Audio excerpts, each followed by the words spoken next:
Mari-mari. Dapat ditunggu para besar direktur Pak. Ya, makasih ya Mas.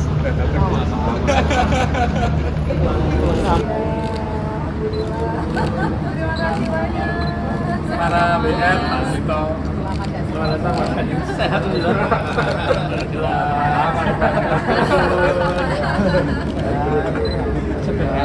Matur nuwun.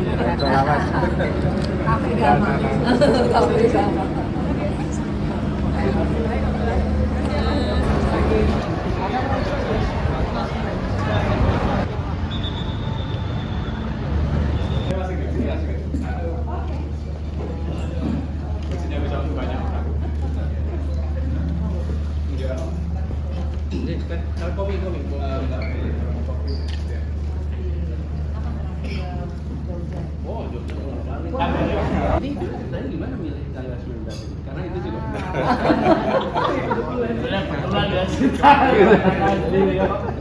ya bagian dari rakyat dia.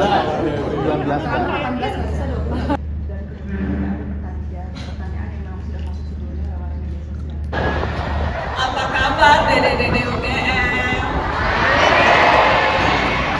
Panjang sampai jam 10 malam. Ya. Karena tidak mudah.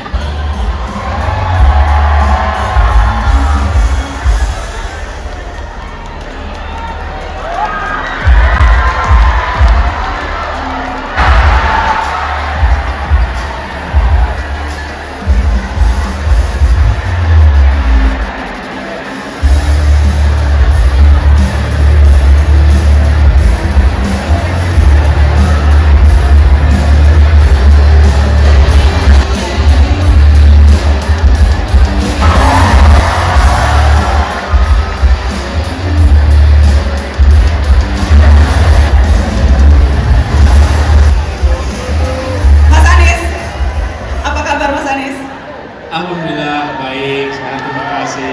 Sehat-sehat Mas? Sehat, baik. Senang sekali bisa kembali ke UGM.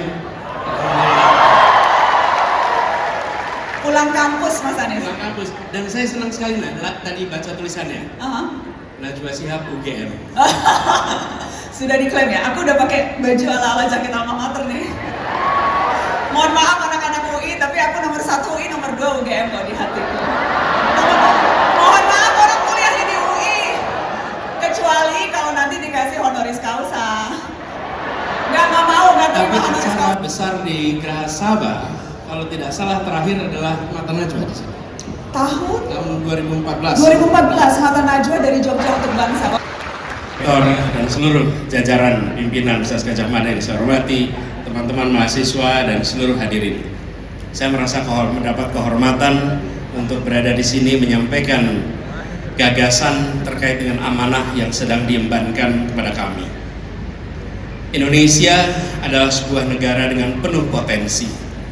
Dan ketika kita memilih untuk merdeka dan mandiri, kita memiliki cita-cita, kita memiliki janji dan tujuan. Apa itu? Pra kemerdekaan, kita hidup dalam kolonialisme dari perubahan. Apa terjemahannya? Akses pada fasilitas dasar setara. Pertama, kesehatan. Kita menginginkan agar akses kepada kesehatan dari mulai ibu mengandung, bayi dalam kandungan, sampai dengan ketika mereka aktif, termasuk perlindungan, coverage atas atau jaminan kesehatannya. Yang kedua, pendidikan. Pendidikan adalah bekal. Itu artinya apa? Banyak anak-anak kita yang tersingkir, tidak bisa mendapatkan pendidikan minimal hingga pendidikan menengah. Lalu pendidikan tinggi.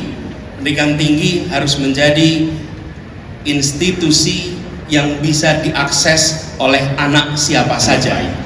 Akhirnya ketika mereka dikirim ke kota-kota utama di Indonesia, mereka nggak pernah kembali lagi. Mereka tidak kembali ke kampung halamannya. Hijrah ke Jogja, hijrah ke Jakarta, hijrah ke Bandung, ke Malang, Surabaya, tidak kembali. Kita menginginkan agar kesempatan pendidikan ada di mana saja, melalui mesin penggerak perekonomian yang memungkinkan harus diperangi secara tuntas, karena mereka lah sumber Allah yang berhormat. Apa yang terjadi? Di ujung kita menginginkan agar biaya kebutuhan pokok lebih menurun, lebih murah. Di sisi lain, kesejahteraan dari para petani lebih tinggi.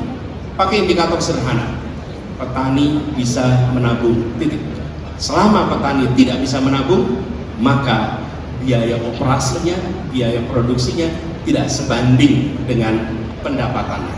Yang kelima, penegakan hukum maju. Tetapi selama rule of law, kepastian hukum, penegakan hukum tidak menjadi prioritas, maka yang terjadi adalah tata kelola pemerintahan tidak berjalan dengan baik. Praktek korupsi masif di mana-mana. Dan yang kita saksikan adalah aparat yang seharusnya menegakkan hukum melakukan tindakan-tindakan yang tidak setara. Mereka yang kuat tak tersentuh, mereka yang lemah tersentuh, mereka yang kawan tak tersentuh, mereka yang lawan disentuh terus. Dan ini harus diubah. Pemberantasan korupsi menjadi prioritas penting, penegakan hukum yang adil menjadi prioritas, dan membuat pengadilan kita menjadi pengadilan yang kredibel, itu prioritas kita. Ini adalah aspek yang membuat Indonesia kita bisa take off. Bila kita perhatikan ini, kebutuhan pokok, kesehatan, pendidikan, lapangan pekerjaan, dan kepastian hukum ini kita tata dengan baik, insya Allah Indonesia akan menjadi negeri yang lebih baik. Kita akan maju dalam keadilan. Kenapa kata keadilan itu penting, Bapak sekalian? Karena kita selama ini sudah melakukan pembangunan, bukan setahun 2 tahun, lebih dari 7 dekade. Tetapi yang menerima manfaat masih sebagian. Tanggung jawab kita adalah memasukkan unsur keadilan di dalam seluruh pengambilan kebijakan. Kami pernah lakukan di Jakarta, termasuk pengambilan kebijakan soal pertamanan, kebijakan terkait jalan raya, kebijakan terkait sekolah, kebijakan terkait kesehatan. Faktor keadilan dimasukkan. Dan ketika faktor keadilan dimasukkan, apa yang terjadi? Yang merasakan manfaatnya menjadi jauh lebih luas. Mereka yang selama ini tidak dapat manfaat, kemudian mendapatkan manfaat. Republik ini didirikan bukan sekedar untuk meningkatkan kesejahteraan. Republik ini didirikan untuk menghadirkan keadilan sosial bagi seluruh rakyat Indonesia. Itu kalimat terbaik.